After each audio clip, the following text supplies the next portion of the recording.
At tayo nagbabalik bilang Chide Talks na mga tol.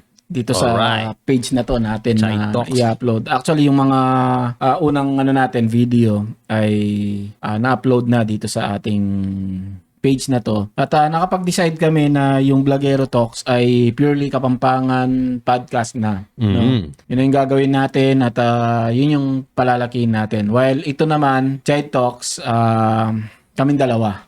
Siguro, minsan mag-interview tayo. Cliché na kasi sa mga podcast yung interview, no? Pero gawin pa rin natin kung yan yung gusto ng iba. At by the way, ako pala si Chide na lang para mas kaya nga Chide Talks din, no? Na-establish natin tong page na to. Ilang years na, paiba-iba na tayo ng niche. At kasama natin si paring Ralph na lang. Ralph. si para kami magkapatid, Chide na lang at saka si Ralph na lang. Hindi, yun, ako si Richard Tolentino and Ralph Roldan, yan. At yun nga, yung kwento lang namin kung ano yung background namin at kung ano yung mga ginagawa namin aside sa pagpa-podcast, no? Hindi kami purely podcaster or vlog. Meron kaming ibang mga ginagawa. Siguro, para hindi kayo maumay, no? Kasi umay na kayo sa akin, lalo sa mga maunang ko. Mauna na si paring Ralph. Alright. Ako bilang isang nagpa-podcast, maliban sa podcast, sa ordinaryong araw, tayo, sa gabi, call center agent tayo. Tapos sa umaga naman, real estate agent tayo. So, dalawa yung ginagawa nating hassle sa araw-araw. Tapos, lagi ko ang tagline sa mga post ko minsan. Ang sinasabi ko palagi, call center agent sa gabi, real estate sa umaga, podcaster, Balls Life, content creator, tsaka sleeping in between.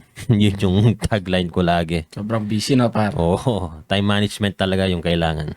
Ayun, ako naman ay isang full-time na nasa bahay. Masayang tambay na dating sinasabi natin, no? Masayang tambay nung panahon ng BWL. At nag-start nga tayo na ganon, na networking, direct selling, at kung ano-ano pang mga ibang mga racket na pinapasok. Hindi ko na ikukwento yung mga yung mga tipong 2 araw ka lang na nag-construction tapos ikukwento mo na parang buong buhay mo. Yun yung simula mo, no? Yung lowest part. Hindi ko na ikukwento yun.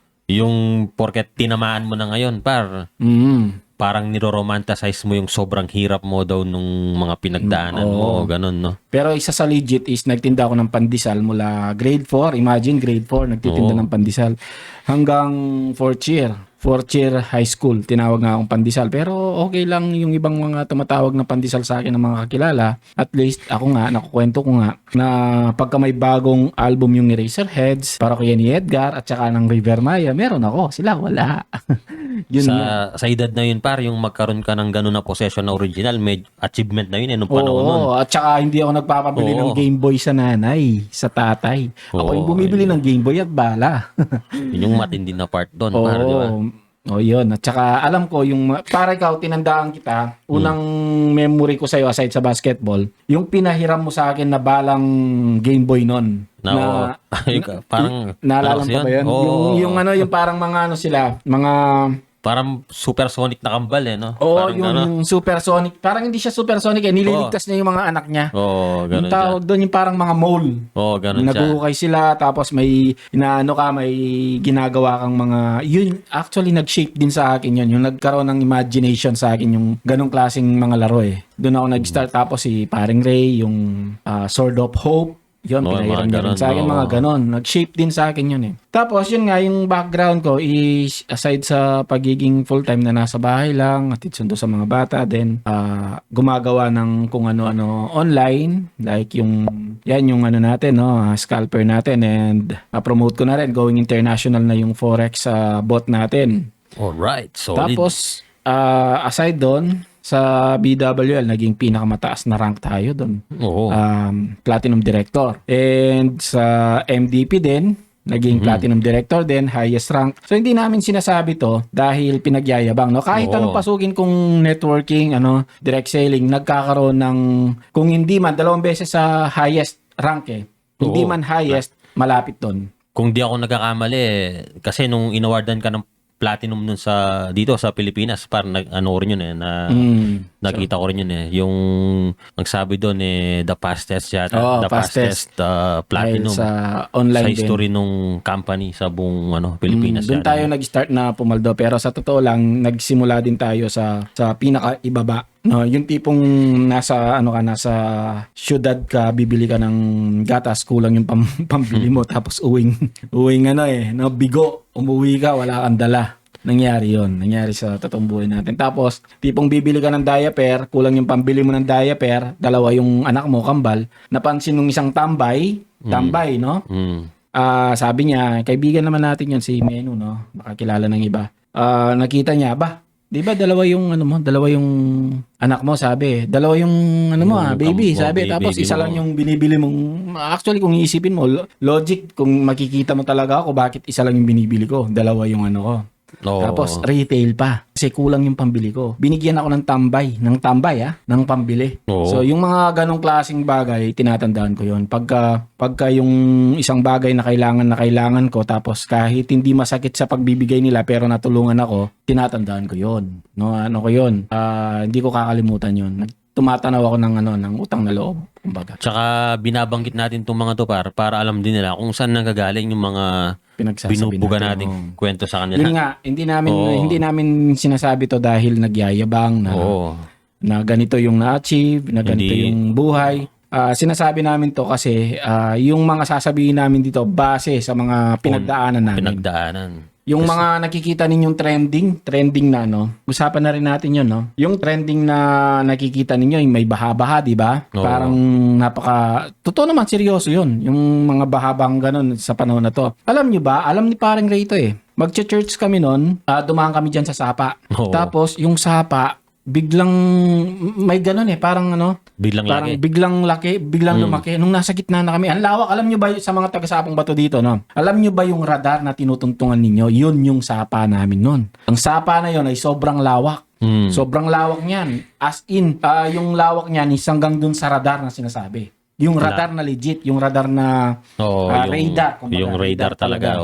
Pang radyo, hanggang dun yung Sapa. Alam niyo yun, punong-puno yun, tapos sobrang lalim. Tumakbo kami, nasa gitna namin ni Paring Ray. Meron kaming nakitang bato na siguro sakto lang kami na pwedeng magyakapan lang para mag-survive. Nandun kami sa gitnang yon. Tapos sa gitna na yon, punong tubig. Pagka kami na tumama dun sa tubig na yon, talagang patay kami. Tawanan pa kami, that time pa. Oo. Tapos, yung tawa na yon, hindi namin iniisip yung danger talaga na pwedeng mangyari. Na pagka inabutan na yung bato na yon, nung rumaragas ang baha na yon, patay kami talaga. Ang liit lang namin. Oo. Ginawa namin na madilim na nung kumupa yung Nung tubig, no? nung nawala yung tubig. Talagang nag-stay muna kayo doon ng ilang oras, no? Ilang oras. Tapos yung mga tao tumitingin-tingin lang na parang basican lang. Basic. Ganun yung buhay noon. Basican Walang lang, no? walang camera, walang video, hindi ka Pero ngayon mangyayari yun, talagang trending ka. Talagang mababalita ka doon. Ganun yung mga danger namin nung kabataan, no? Mga kalokohan, madami, sobrang daming mga kalokohan. Maraming mga nangyayari nun yung hindi naman masyadong, yung mga nangyayari nun na mas grabe pa kung tutusin. Pero noon parang wala lang yun. Parang pero wala lang, ngayon, oo. kahit konting bagay lang kasi ngayon, naka-broadcast na masyado sa, sa Basic SOCMED, lang. sa Tapos, Facebook. Para si paring Denden naman, siguro alam mo yung rooftop, yung pinakataas, yung pinakadulo, pinakataas. Ganun kataas yung kay Mito nun. Kay Mito, tapos umakyat siya doon. Nabali yung sanga. Pagkabali ng sanga diretso, nalaglag narinig na lang namin ang laking kalabog. Tapos nakita namin natabunan na nung mga sanga-sanga. Tapos sabi niya parang mamamatay na siya. Nabanggit mo yan, kilala mo si Dimakali, yung si Dimakali, kamatch natin noon.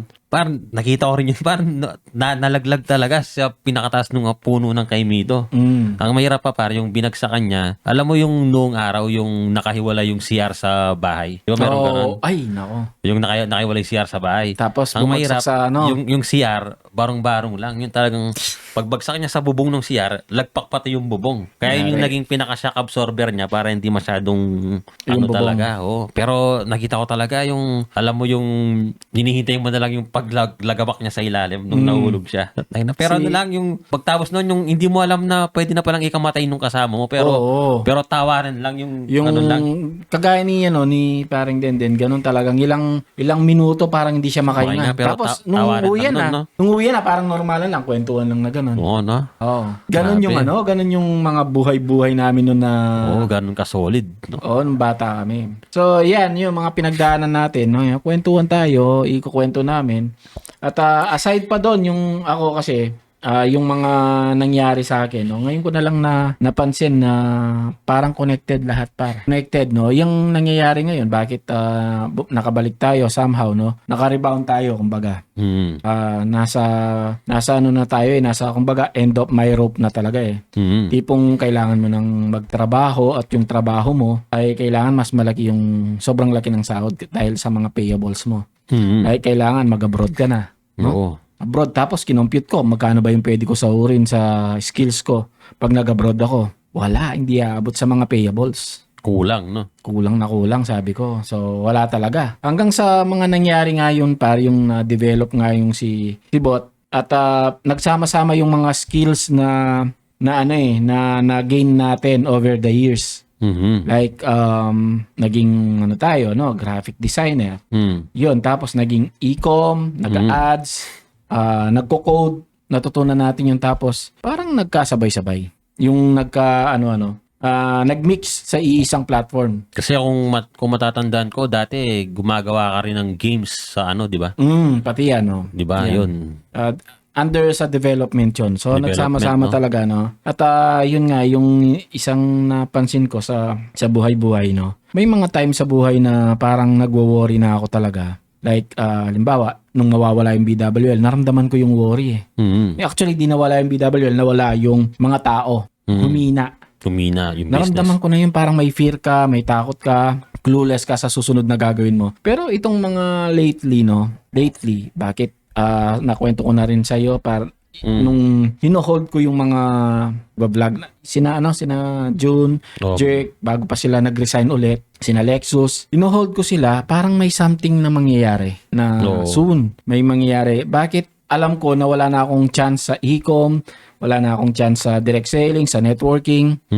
Tapos sa NFT, which is yung naging rin tayo doon. May pakiramdam na may pakiramdam na may paparating, sabi. Yung hindi mo naman alam kung sino yung nagsasabi noon. Parang nakaprogram ka lang na di ka dapat mag-alala. Sa mga Christian, siyempre, yan yung sinasabi nila, yung which is totoo naman. Yun yung nararamdaman ko na parang may spirit na nagsasabi sa'yo na easy ka lang. Kaya may mangyayari. Nararamdaman ko yun Hindi ako masyadong nagwo-worrying solid na solid. Oh. Alam ko Tapos yung vision nga parang parang araw, umaga siya, tapos yung araw pasikat.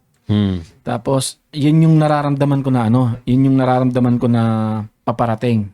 Symbol yun Tapos ramdam ko yung may mangyayari pa. May mangyayaring ikakapag doon. Hindi kasi ako pwede doon sa kita lang na Siyempre. mga payables mo kasi malalaki yan. No? Hindi ka naman pwede sa opera na ako ng trabaho na start ka sa 60K per month. Hindi ko tinatanggap yun. Hindi kasi alam ko may iba akong potential na pwede kong gawin. So yun, hindi ko tinanggap yun. Tapos merong isang company na kinukuha, di ko na lang babangkitin, kinukuha ko as country manager. Alam nyo, magkano yung sahod? Nasa Pilipinas ka lang. 250,000. Oo, no? No, so una, napaisip ako doon.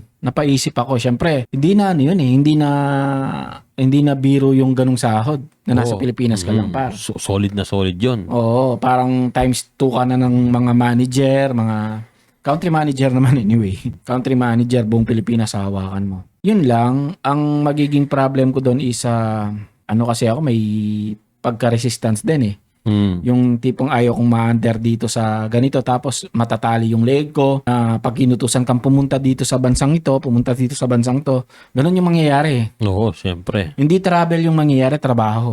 Although may no? konting limbawa, pinapunta ka sa Korea, gagawin mo to, mga ganyan, no? Yun yung mangyayari, pero hindi ko tinanggap yun kasi nararamdaman ko may something good na paparating. Mangyayari, Oo. At ito nga, palagay ko, naramdam ko na, itong ginawa namin siguro, yun nga, yung pipopromote na rin natin si Bobot, no? At ang gagawin pa natin is magiging international market tayo. Yes. So, actually, nung una, hindi naman ako, hindi ako 100% confident sa bot. Ang napansin ko is yung mga unang bumili na naghahanap ng ganong option na bot. Ang daming ganong bot pero walang option na parang open world kasi yung bot natin eh.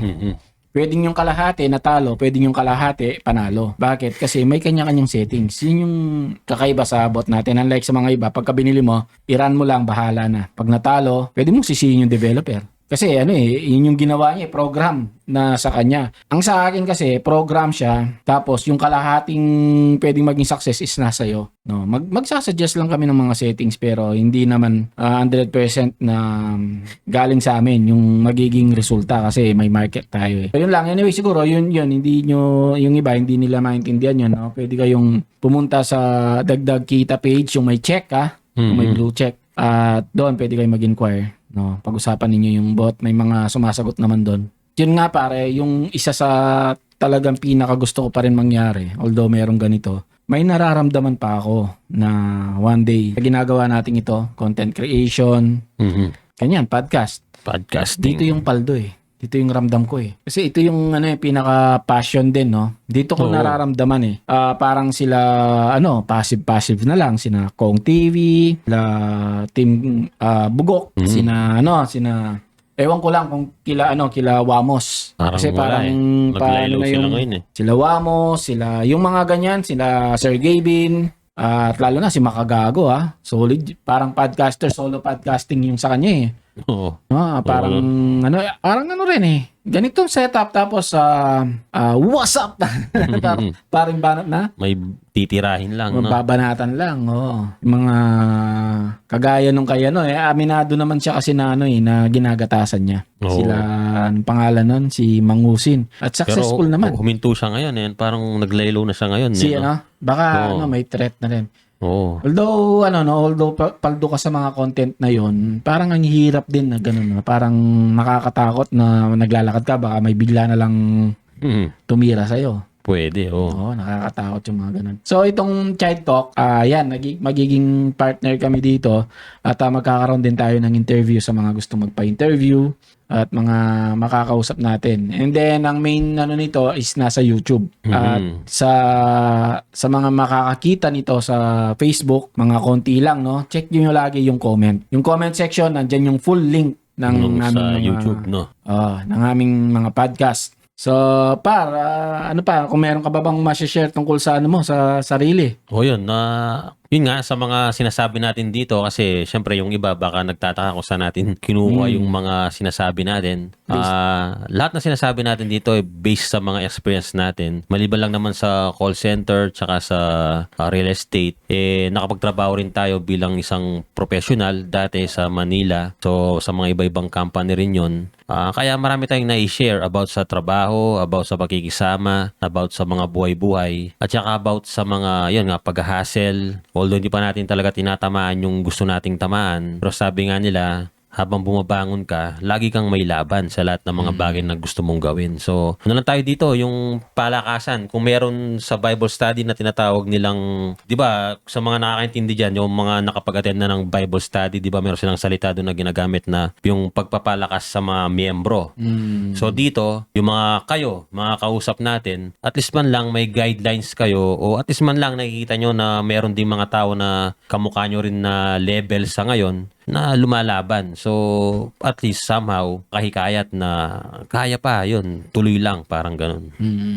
So, ayun, I think yun lang, nagpakilala lang kami sa video na to para alam nyo kung sino yung mga kausap ninyo at ano yung mga background namin. Para hindi ninyo masabi na, sino ba tong mga to na nagsasalita? Yun lang, base sa experience namin. Okay? So, I think yun lang sa ngayon at see you ulit sa Chai Talks, mga tol. Chai Talks. Alright.